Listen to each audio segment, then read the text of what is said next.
Good morning students, कैसे हैं आप? स्टूडेंट्स, हम लोगों का चल ही रहा है चैप्टर वृत्तांत की जो बुक है आपकी, उसका जो चैप्टर है आलो आंधरी, वो हम पढ़ रहे हैं, जिनकी लेखिका है बेबी हलदर। तो बच्चों, मैंने आपको बता दिया था कि उन्होंने अलमारी में कुछ किताबें थी, उन किताबों की जब वो सफाई कर रही थी बेबी जी, तो उनके जो मकान मालिक थे यानी कि जो मालिक थे, उन्होंने उनसे पूछा था कि तुम लोग किताब पढ़ना जानती हो या नहीं जानती। तो उसने कहा हाँ, मैं थोड़ा बहुत पढ़ना लिखना जानती हूँ। तो आइए हम अपने इस चैप्टर को कंटिन्यू करते हैं। आगे क्या हुआ, आप जब बच्चों वीडियो देखें तो पेज नंबर 29 निकाल लीजिएगा। देखिए, बेबी कह रही थी, बता रही है, मैं किताब लेकर घर चली आई और रोज उसमें से एक एक या दो दो पेज कर कर पढ़ने लगी। मैं किताब लेकर पढ़ने बैठती तो आसपास के लोग देखकर आपस में ना जाने क्या बातें करते और मैं उनकी बातें अनसुनी कर देती। किताब पढ़ने में पहले मुझे थोड़ी बहुत दिक्कत हुई, लेकिन धीरे धीरे वह दूर होने लगी। देखिए, वो बता रही है कि उन्होंने जब कहा तातुश ने कि आप किताब ले जाओ घर पे पढ़ना, तो वो किताब लेकर पढ़ने लगी तो आसपास के लोग थोड़ी सी बात करने लग गए, बातें बनाने लग गए। जैसा अक्सर हमारे समाज में होता है, अगर कोई व्यक्ति कुछ नया काम करने की कोशिश करता है तो उसके बारे में बातें बननी शुरू हो जाती हैं। ठीक है, तो उन्होंने कहा कि भाई तुम किताबें क्यों पढ़ रही हो? अब जाहिर सी बात है, इतने सालों बाद वो किताब पढ़ रही थी तो उसको थोड़ी सी दिक्कत तो आएगी। हम बहुत साल बाद कोई काम करते हैं तो उसमें हमें थोड़ी परेशानी आती है, लेकिन धीरे धीरे उसकी जो ये दिक्कत थी वो दूर होने लगी। किताब पढ़ना मुझे बहुत अच्छा लगता। कुछ दिनों बाद तातुश ने एक दिन पूछा, तुम जो किताब ले गई थी उसे ठीक से पढ़ तो रही हो? धीरे धीरे उसे किताब पढ़ना बहुत अच्छा लग रहा था और तातुश उससे पूछ रहे थे कि मैंने जो किताबें तुम्हें घर पर दी थी वो तुम पढ़ भी रही हो या सिर्फ तुमने ऐसे उठाकर रख दी?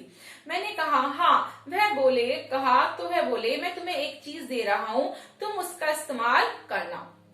उसने तातुश ने कहा कि नहीं, मैं किताबें पढ़ रही हूँ। तो उसने कहा ठीक है, और तातुश ने कहा कि मैं तुम्हें कुछ दे रहा हूँ और तुम्हें उसका घर पर यूज करना है, तुम उसका इस्तेमाल करना, समझना कि वह मेरा भी एक काम है। मैंने पूछा कौन सी चीज?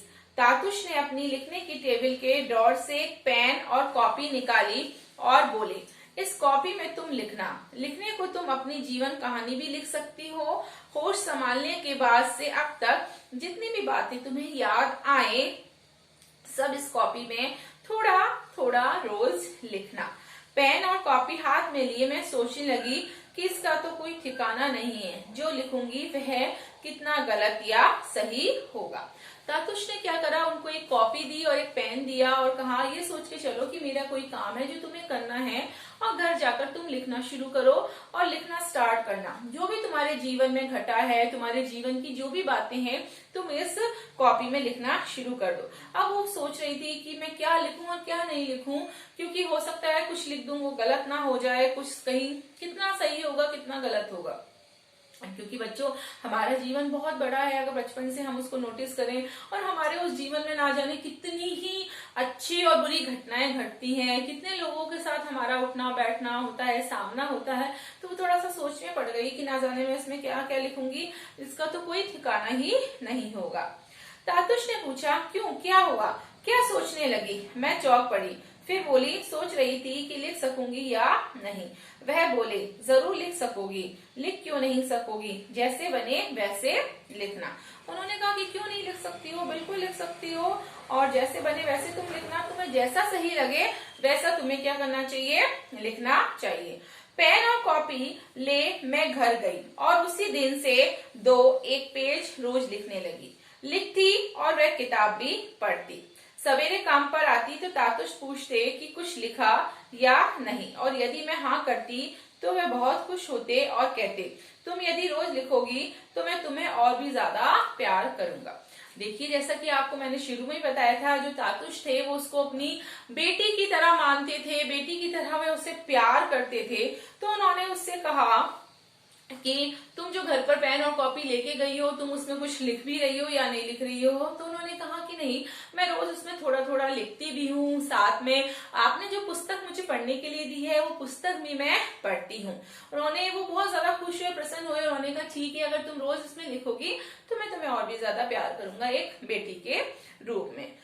किसी किसी दिन लिखते पढ़ते इतनी रात हो जाती कि तब तक आसपास के लोग एक नींद भी सो चुके होते थे, और नींद टूटने पर वे देखते कि मैं जगी हुई हूँ तो सवेरे कोई ना कोई सवाल पूछ बैठा, बताओ तो तुम इतना क्या लिखती पढ़ती रहती हो। मैं कहती ओह कुछ भी तो नहीं, मुझे उन लोगों की बातें अच्छी नहीं लगती थी, और फिर वहाँ कुछ अन्य असुविधाएं थी जिनके कारण मैं भाड़े का घर छोड़ना भी चाहती थी।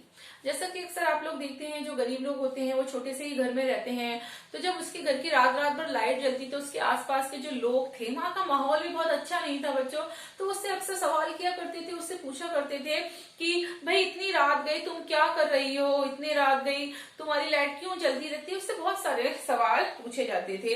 तो कहती थी कुछ नहीं, वो थोड़ा सा उनकी बातों को इग्नोर किया करती थी कि कुछ भी नहीं, मैं कुछ नहीं पूछती हूँ। और वो कह रही है कि वहां बहुत सारी परेशानियां थी जिसकी वजह से मैं वो घर क्या करना चाहती थी, छोड़ना चाहती थी। और वो साथ में ये भी कह रही थी कि लिखते लिखते कई बार रात इतनी हो जाती थी कि मुझे याद ही नहीं रहता था कि आसपास के लोग तो शायद अपनी एक नींद ले चुके होते थे। सब समय में यही सोचा करती कि उससे अच्छी जगह कहाँ मिल सकती है। वहाँ पानी की असुविधा होती थी, वहाँ बाथरूम की असुविधा भी थी, 4 घरों के बीच में एक ही बाथरूम था। जैसा कि अक्सर आप बस्तियों में देखते हो बच्चों, या जो गरीब लोग जहाँ जिस तरह के माहौल में रहते हैं उनको बहुत सारी प्रॉब्लम्स होती हैं वहां पर रहने में, कि भाई एक ही शौचालय होता है, एक ही नहाने का बाथरूम होता है, नल भी एक होता है, जिससे बहुत सारे लोग अपनी जो भी सुविधाएं हैं उनको पूरी करने की कोशिश करते हैं, व्यवस्थाओं को, है ना। इस तरह से सवेरे कोई पेशाब के लिए उसमें घुसता तो दूसरा उसमें घुसने के लिए बाहर खड़ा रहता, फ्रेश होने के लिए उन्हें बाहर जाना पड़ता था, लेकिन वहां भी चैन से कोई फ्रेश नहीं हो सकता था, क्योंकि वहां की जो जानवर थे, वहां जो जानवर रहते थे बहुत ज्यादा क्या करते थे, परेशान करते थे। लड़के लड़कियां बड़े बूढ़े सभी हाथ में पानी की बोतल ले फ्रेश होने के लिए बाहर जाया करते थे। तातुश ने मुझसे पूछा भी था कि तुम जहाँ रहती हो वहां कोई बाथरूम है भी या नहीं। अर्थात उन्होंने कहा कि उसने बहुत सारी परेशानियां बताई जो हमारी नॉर्मल होती हैं बच्चों, फ्रेश वगैरह होना या फिर नहाना धोना, इन सारी चीजों में उसको बहुत सारी दिक्कत हुआ करती थी, बहुत सारी उसको परेशानियों का सामना करना पड़ता था। और उसके जो तातुश थे उन्होंने उससे पूछा भी था कि क्या तुम वहां जब जाती हो तो तुम्हें परेशानियों का सामना तो नहीं करना पड़ता, वहां कोई बाथरूम तो है। तो उसने उसको कुछ ज्यादा सीरियस उनको बताया नहीं। तुम चाहो तो वहीं से नहा धोकर निपट कर जा सकती हो, है ना। उन्होंने तातुश ने कहा कि हमारे घर के ऊपर एक बाथरूम है, तुम सारा काम करके या सुबह जल्दी आके ऊपर बाथरूम में नहा धो सकती हो, सारा काम निपटा सकती हो। उस दिन से मैं वहीं वह सब करने के बाद घर जाती। किसी किसी दिन घर पहुंचने में देर हो जाती तो मकान मालिक की स्त्री पूछने चली आती कि इतनी देर क्यों हुई है। जैसा कि अक्सर आप सभी जानते हो बच्चों, हमारे समाज में जिस तरह के लोग रहते हैं, या वहाँ का जो माहौल है कि कोई लेडी अगर घर लेट आती है तो उससे 10 सवाल पूछे जाते हैं। उसको देर इसलिए हो जाती थी कि वह तातुश के पूरा घर का काम निपटाती थी, सब कुछ करती थी, उसके बाद कहीं जाके वो उनके जो बाथरूम था उसमें नहा धो के अच्छे से उसके बाद वो अपने घर आया करती थी। इस वजह से उसको रात को कभी कभी आने में देरी भी हो जाती थी। उसकी बात सुन मुझे बहुत ज्यादा गुस्सा आता था। मैं सोचती यह भी कोई बात हुई कि मैं सारा दिन काम पर रहूं और लौटूं तो बेमतलब की बातें सुनने को मिले। जाहिर सी बात है, दुनिया को हमसे क्या लेना देना है जब हम सही तरीके से अपना काम कर रहे हैं, कोई गलत काम नहीं कर रहे, और कोई आके जब हमसे सवाल जवाब करता है तो उस समय हम बहुत ज्यादा बुरा लगता है, गुस्सा आता है। घर का भाड़ा देने में तो मैं नागा नहीं करती, तो फिर मेरे कहीं जाने से लोगों को इतना दर्द क्यों होता है। वो कह रही है कि घर का जो भी भाड़ा था मैं उसको सही समय पे देती थी, मैं कभी भी नागा करती है ना, कभी भी छोड़ती नहीं थी, समय पे हमेशा देती थी, फिर भी लोग ना जाने क्यों उस तरह की उठपटांग बातें करते हैं। और मैं जाती भी कब थी, समय ही कहाँ था मेरे पास। काम करके लौटती तो लिखने पढ़ने बैठ जाती, कभी कभी सविता से जरूर मिल आती, वह मेरी एक पुरानी कोठी की सहेली थी। वो कह रही है कि मुझे समय ही कहाँ मिलता था, घर का जो तातुश का जो घर का सारा काम था वो काम किया करती थी, फिर अपना घर का काम करती थी, उसके बाद मैं पढ़ने लिखने बैठ जाया करती थी, समय ही कहाँ मिलता था मुझे इधर उधर जाने का, घूमने फिरने का। या फिर मेरी जो एक सहेली थी सविता, उससे मैं कभी कभी मिल लिया करती थी। यहाँ से लौटने में कभी देर हो जाती तो सभी मुझे ऐसे देखते जैसे मैं कोई अपराध कर रही हूँ। बाजार हाट करने भी जाना होता तो वह बूढ़ी मकान मालिक कि स्त्री कहती कहाँ जाती है रोज रोज, तेरा स्वामी तो नहीं है, तू अकेली है, तुझे इतना घूमने फिरने की क्या दरकार है। देखिए जैसा कि आज का हमारा समाज है, भले हमारा समाज कितना भी मॉडर्न हो जाए, बदल जाए, लेकिन लोगों की जो मानसिकता है, लोगों की जो मेंटलिटी है बच्चों को कभी समाप्त नहीं होती। अगर कोई स्त्री बिना पति के घर संभाल रही है, रह रही है, तो लोग बाग जो क्या करते हैं उसके साथ बहुत सारे लाख तरह के सवाल पूछने लग जाते हैं। तू इतना बाजार क्यों घूमती है, तेरा हस्बैंड तो यहाँ रहता नहीं है, ऊट पटांग की बातें उससे करने लग जाते हैं। तो ये सारी बातें सुनकर थोड़ी सी क्या हो जाती थी, परेशान हो जाती थी। मैं सोचती मेरा स्वामी मेरे साथ नहीं है तो क्या मैं कहीं घूम फिर भी नहीं सकती, और फिर उसका साथ में रहना भी तो ना रहने जैसा है, उसके साथ रहकर भी क्या मुझे शांति मिलेगी। उसके होते हुए भी बांडे यानी मोहल्ले के लोग की क्या क्या बातें मैंने नहीं सुनी। वो बता रही है कि अगर मेरा हस्बैंड नहीं है तो क्या मुझे अधिकार नहीं है जिंदगी अच्छे से जीने का, घूमने का, फिरने का, कहीं भी इधर उधर जाने का, बाजार जाने का, सामान खरीदने का। लोग इस तरह की बातें ना जाने क्यों करते। अगर वो साथ में मेरे रह भी रहा होता तो क्या मैं सुख शांति से रह रही होती, क्या मैं आराम से रह रही होती। वो कह रही है अगर वो मेरे साथ रह रहा होता तो जो मोहल्ले के लोग हैं तब ऊटपटांग बातें नहीं करते, क्योंकि उसका जो पति था उस पर क्या करता था, बहुत अत्याचार करता था, उससे बहुत मारता पीटता था, कहीं ना कहीं उसको टॉर्चर करता था। तो वो कह रही है कि कहीं मैं उसके साथ रहती तो तब भी तो मैं शांति से नहीं रह पाती।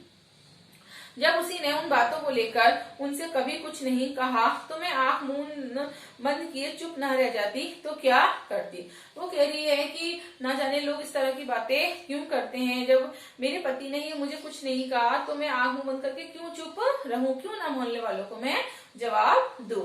जब मेरे स्वामी के यहाँ सामने वहां के लोगों के मुंह बंद नहीं होते थे तो यहाँ तो बच्चों को लेकर मैं अकेली थी, यहाँ तो वैसी बातें और भी मुझे सुननी पड़ती थी।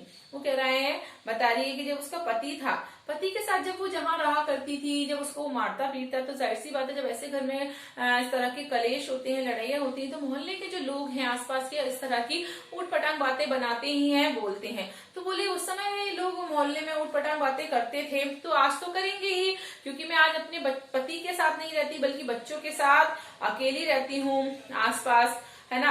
मैं काम पर आती जाती हूँ तो आसपास के लोग एक दूसरे को बताते हैं कि इस लड़की का स्वामी यहाँ नहीं रहता, ये लड़की अकेली रहती है भाड़े पर बच्चों के साथ। जाहिर सी बात है समाज जो होता है वो बड़ी, जब कोई औरत बिना पति के रह रही होती है, अपने बच्चों को पाल रही होती है और संघर्ष कर रही होती है, तो लोग बहुत फायदा उठाने में बिल्कुल भी नहीं हिचकिचाते हैं। वो कहीं ना कहीं उसके बारे में उल्टी सीधी बातें करते हैं कि देखो ये औरत रह रही है किराए के मकान में।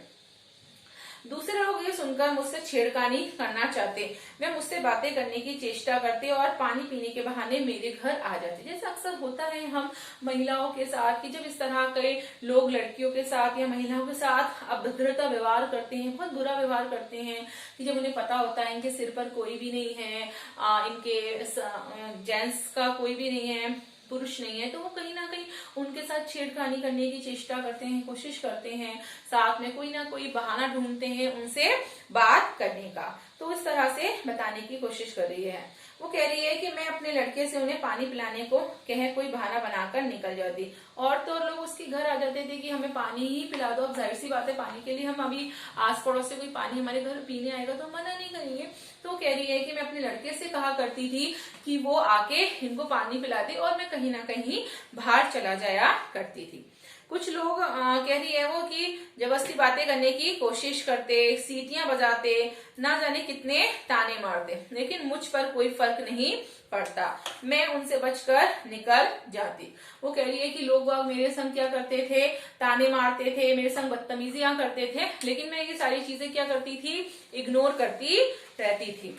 तातुश के यहाँ जब पहुंचती और वे बताते कि उनके किसी बंधु ने उनसे फिर मेरे पढ़ाई लिखाई के बारे में पूछा है तो खुशी में मैं बहुत सब भूल जाती जो रास्ते में मेरे साथ घटता। जब वो तातुश के घर पहुंचती तो उसके साथ जो भी घटनाएं घटती थी उटपटांग तरह की, वो ये सारी बातें वहां जाके क्या हो जाती थी, भूल जाती थी और वह बहुत खुश हो जाया करती थी। तातुश के कुछ बंधु कोलकाता और दिल्ली में थे जिन्हें मैं पढ़ने लिखने के बारे में बताते रहते थे, और वे लोग चिट्ठियां लिखकर या फोन पर तातुश को मेरे संबंध में जब जब पूछते तो वह बहुत अच्छी अच्छी बातें बताते। वो बता रही है कि तातुश के जो भी रिलेटिव थे वो मेरे बारे में पूछा करते थे कि मैं कितना लिख चुकी हूँ, कितना लिख रही। तो बच्चों आज हमारी क्लास यहीं तक होगी, कल इस चैप्टर को हम कंटिन्यू करेंगे। Thank you.